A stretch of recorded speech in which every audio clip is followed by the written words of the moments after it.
The smell of a charred Athlon. Hey, have you heard about The Dish? The Dish is the place where you can go every day for behind-the-scenes information and stories that we can't tell you on TV. Plus, you might find out who's going to win Survivor. It's all at The Dish at thescreensavers.com. Survivor tips now? Survivor tips. How about that? And now, one more time, we present to you the Ultimate Gaming Machine 3.0. Here's the story so far. We started out with a new Athlon, which Patrick promptly broke. And then we added a few new hard drives, of course, and a brand spanking new GeForce 2 card. Then we put more fans than we will ever need into it and tried to start it up. And as you can see, we ended up with a $10,000 paperweight.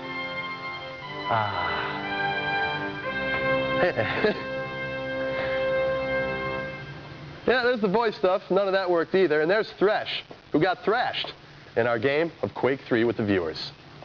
Hey, Patrick, why don't you explain to us how you managed to destroy Uggum? Well, you want the long-winded, drawn-out, ugly explanation? I want a rational explanation. Rational? I don't know if there's a rational explanation, but I'll tell you what. I killed 2 Athlon ships. The first one I actually chipped with a heat sink. Folks, we've been talking about this on air for a long time. And we've actually been talking, on the web. If you're not careful, if you put the heat sink on improperly, or if you put like a P3 heat sink and try to jam it on one of these, you can actually crack the Athlon chip, rendering it inoperable. Huh, you don't say. Well, you see where that little arrow is right there? That's actually pointing to the inoperable corner that I chipped off of this Athlon. There's a little corner. It won't work. Well, it was enough of a corner to wipe it out. Just doesn't degrade a little bit? Doesn't degrade a little bit. It doesn't run. It doesn't turn it from a 1.1 to click. It's not like chipping off pieces of a candy bar. It just doesn't work that smooth. So the second one, which I went out and ran the credit card through one of our local computer stores, picked up a Athlon, and actually I found something very interesting with these faster Athlon chips, and it may be true of the P3s and the P4s. We don't know this for a fact. This one we know for a fact.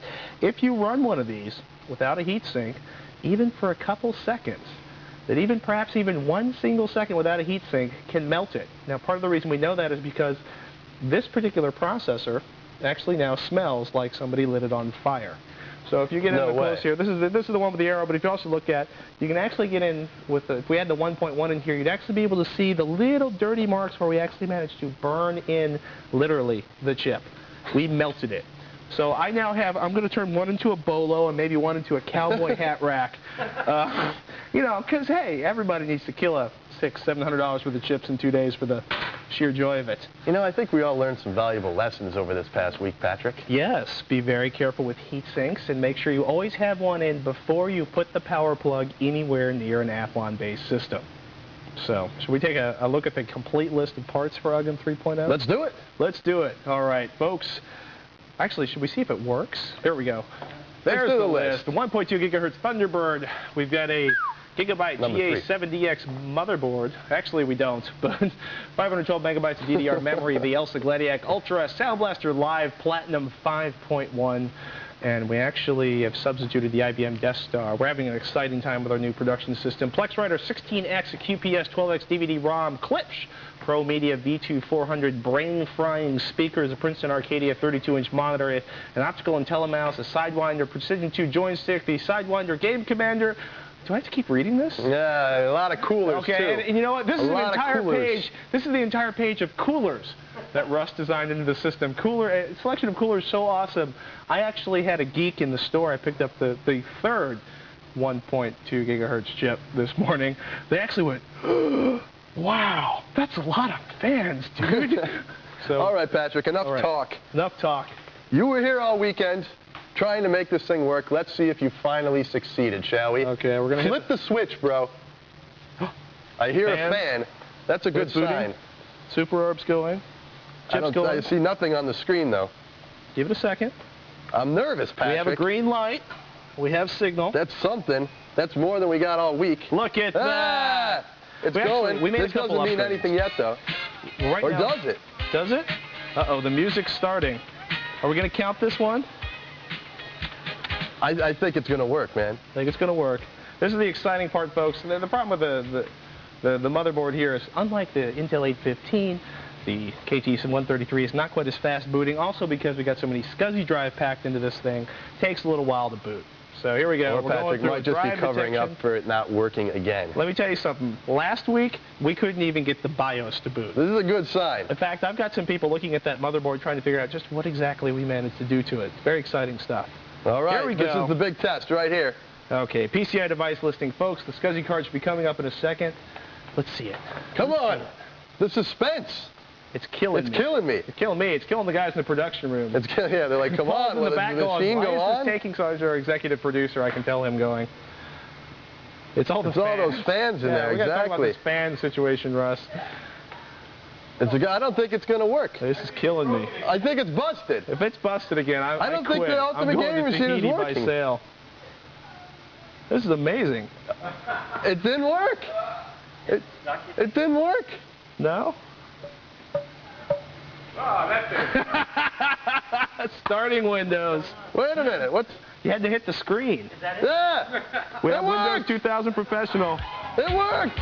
We're even going to have a desktop in a second. The Ultimate Gaming Machine is alive. There's the slowest boot. This thing stinks. How long did it take to boot up? How much money did this thing cost us? Hey, you put 7 SCSI drives in the system, you see how long it takes to boot. It took 5 minutes to boot up. This thing's did slow. take 5 minutes. That wasn't an Athlon. Look at it. It's still, I'm staring at a Windows screen. Tell you what, Martin, you can build the next one. All right. Well, can we show the people at home what it can we do? Can show them. How about a Quake 3 demo? This is the Ultimate Gaming Machine. This is amazing. If it'll even come up. Let's sign in. All right. I'm so glad it worked because, you know, the prop department spent a lot of money on confetti. We're just going to show you a basic demo run here. We're going to keep it simple. We'll show you the cool stuff later on. And we're going to talk about some of the benchmark scores and the frame rates we're getting out of this thing. Martin thinks the machine sucks. I think it plays a mean game of Quake. It's 1600 by 1200, 32-bit, 32-bit. Now, that's not with bad. Everything maxed out. Yeah, we're doing all right with this. Are you sure? We can run it faster in the full time No, demo. I think that looks pretty good. Go for the total. Okay, and one last time, we're going to talk about the final total for the Ultimate Gaming Machine 3.0, $10,834. Not counting the extra $600 in fried processors, which I'm turning into hat bands later on. Hey, for more detailed information on how Patrick killed the Ultimate Gaming Machine and then resurrected it, plus a complete parts list, go to the website. Yes. And stay tuned because we plan to upgrade UGM as better hardware becomes available or as Patrick breaks the hardware that we have. You're having fun with this, aren't you? Yes, I am. All right.